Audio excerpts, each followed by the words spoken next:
नमस्ते। आज हम प्राणायाम के बारे में बात करने वाले हैं। तो प्राणायाम दो शब्दों से मिलकर बना है, प्राण और आयाम। तो प्राण का जैसे मतलब लोग समझते हैं कि सिर्फ सांस को अंदर बाहर करना, तो वो बिल्कुल गलत है। वो प्राण का अर्थ नहीं है, प्राणायाम का अर्थ नहीं है। तो प्राणायाम का जो अर्थ है वो क्या है? प्राण प्लस आयाम, मतलब प्राण जो हमारी बॉडी के अंदर है उसको सही डायरेक्शन देना प्राणायाम होता है। अब ये प्राण क्या है पहले हम उसको समझ लेते हैं।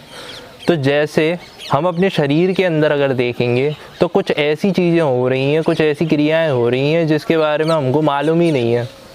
जैसे अंदर कुछ बैक्टीरियाज बन रहे हैं, कुछ सेल का डेवलपमेंट हो रहा है, या फिर हम कहें कि हमारा रेस्पिरेटरी सिस्टम वर्क कर रहा है। जो भी हमारे अंदर इन्वॉल्यूटरी फंक्शंस हो रहे हैं जिसमें हमारा कोई रोल नहीं है, जो सब नेचुरली हो रहा है।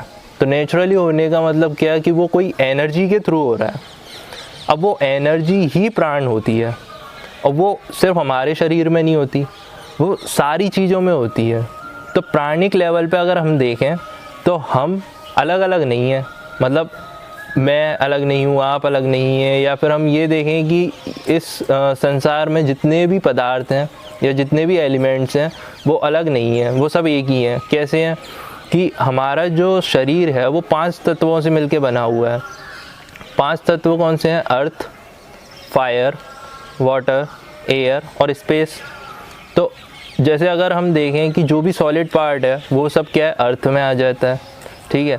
जैसे हमारी स्किन हो गई, हमारी बोन्स हो गई, बाहर पिलर्स हो गए या फिर वॉल हो गई, तो ये सब काय में आ जाती है? अर्थ एलिमेंट्स में आ जाती हैं।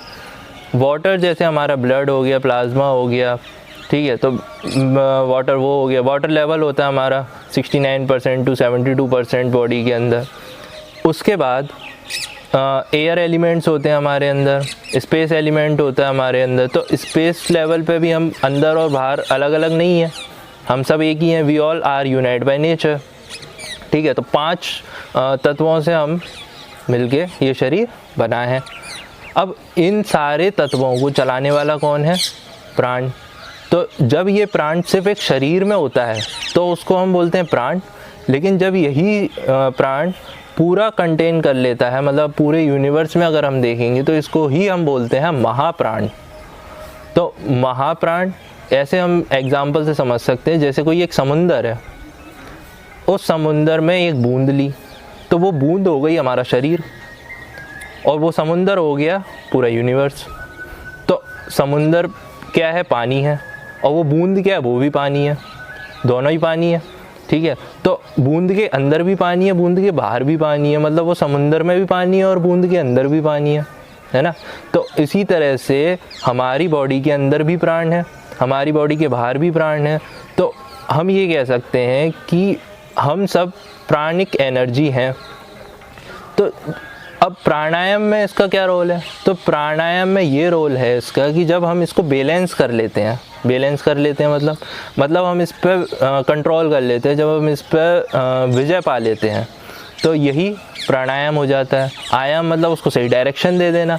तो प्राण को जब हम सही डायरेक्शन दे देते हैं तो वो हो जाता है हमारा प्राणायाम, ठीक है।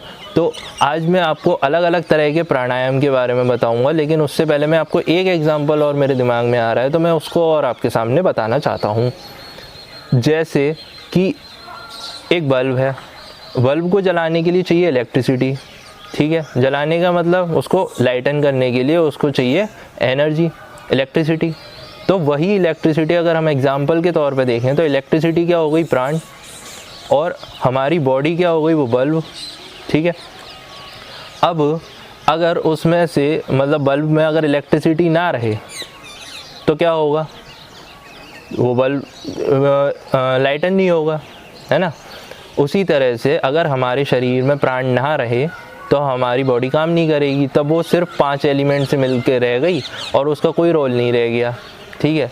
अब हम प्राणायाम के बारे में और समझ लेते हैं। तो प्राणायाम हठ योग प्रतिपिका के अकॉर्डिंग अगर हम देखेंगे तो उसमें 8 तरह के प्राणायाम बताए हैं स्वामी स्वात्मा राम जी ने, ठीक है।